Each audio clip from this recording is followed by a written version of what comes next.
আমি এটি খুব ভালো করে জানি যে শুধু আমার জন্যই আল্লাহ আমাকে সৃষ্টি করেন নাই, আমাকে সৃষ্টি করেছেন আমার দায়িত্ব পূরণ করার পরে আমি যেই রিজনে থাকি সেই রিজন এবং দেশের জন্য কিছু করতে হবে। এখন পর্যন্ত খুশির সংবাদ হচ্ছে যে স্যাট একাডেমি দেশের সর্ববৃহৎ অনলাইন প্ল্যাটফর্ম। এটি শুধু সময়ের দাবি যে প্রত্যেকটি ঘরে প্রত্যেকটি ছাত্রের দোরগোড়ায় স্যাটের মাধ্যমে শিক্ষার আলো পৌঁছে যাবে। আমাদের তো লক্ষ্য ছিল যে শিক্ষা বৈষম্য দূর করা, সেটাকেই টার্গেট করে আমরা এখন যে সুবিধা পাচ্ছে একজন শিক্ষার্থীর রাজধানীর একটি নামকরা স্কুলে যে সুবিধা পাবে সেই ঠিক সুবিধাটাই গ্রামের প্রত্যন্ত অঞ্চলের কৃষক পরিবারের ছেলেও সেম সুবিধাই পাবে। আমাদের পরবর্তী লক্ষ্য হলো শুধু শহর এলাকায় না, একেবারে প্রত্যন্ত অঞ্চলের প্রত্যেক নবজাতক যেন শিক্ষার বাইরে না থাকে।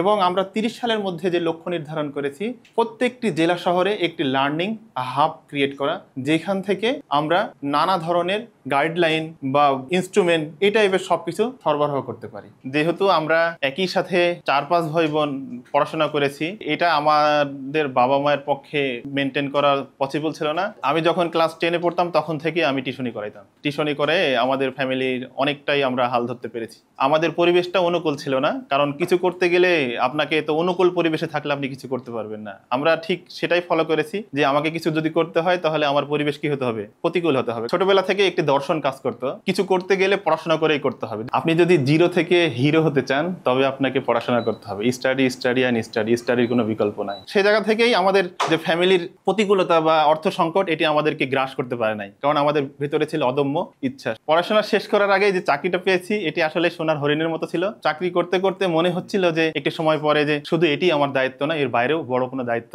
আছে। চাকরি করার ক্ষেত্রে ওই সময় দেখেছি যে অনেক ইয়াং পোলাপান যারা ছিল তারা অনেক সময় মিসগাইডেড হইতো, বিভিন্ন সময় দেখা যায় রাজনীতিবিদদের মিসগাইডেড হইতো। সেখান থেকেই আমার ভিতরে একটা ইচ্ছা জাগলো যে যদি সামান্য পরিসরে হলেও তাদেরকে কিছু ভালো গাইড করতে পারতাম তাহলে হয়তো নিজেকে ধন্য বলে মনে করতাম। সে জায়গা থেকেই স্যাটের উৎপত্তি। শিক্ষাকে বাণিজ্যমুক্ত করতে কত বাধার সম্মুখীন হতে হয়েছে তারই ছোট্ট একটি নমুনা আপনাদেরকে জানিয়ে রাখি। একটি সরকারি স্কুল, সেই স্কুলের আমাদের যারা স্যাটের মেম্বার ছিলেন তারা আর্জি করলেন যে আমাদেরকে যেন একটি কক্ষ দেওয়া হয়, যেন আমরা এখান থেকে শিক্ষার আলো বাইরে ছড়িয়ে দিতে পারি এবং আমরা নিজেদেরকে স্বাবলম্বী করতে পারি। যেখানে শুক্র শনিবার স্কুল ছুটি থাকে, অথচ সেখানে আমরা স্টেপ বাই স্টেপ সর্বোচ্চ পর্যায়ে দেশের সর্বোচ্চ সিস্টেমে গিয়েও আমরা সেই একটি কক্ষ বরাদ্দ পাই না। তখনই বুঝে গিয়েছি যে সামনে আরো অনেক বাধা অপেক্ষা করছে। আমার জীবনের নেশা হচ্ছে পড়াশোনা, কারণ আমি একটি জিনিস খুব ভালোভাবে মানি, the more you read more you learn, অর্থাৎ তুমি যতই পড়বে ততই শিখবে। আমার কাছে যেটা মনে হয়েছিল যে সিস্টেম যত বড় হচ্ছে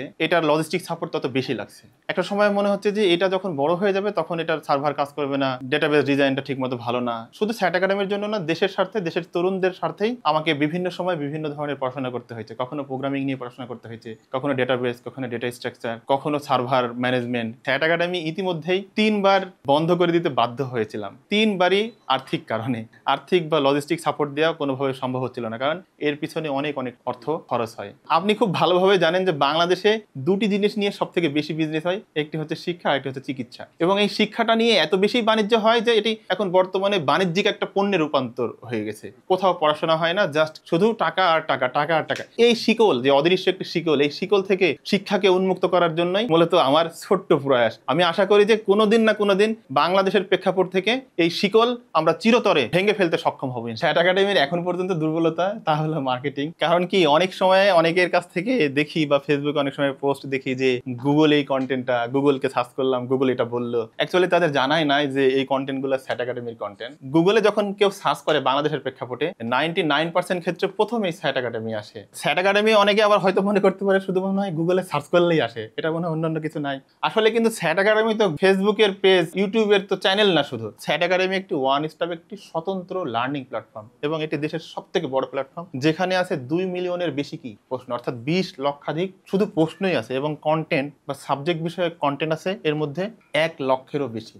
এবং আমাদের ইউজার সংখ্যা 6 মিলিয়ন, মানে প্রায় 60 লক্ষ প্লাস। তারপরে 1 থেকে 10ম শ্রেণী বা দ্বাদশ শ্রেণী পর্যন্ত শুধু শিক্ষার্থীদের জন্য না, এখানে অভিভাবকরাও তার সন্তানকে গাইডলাইন করতে পারে।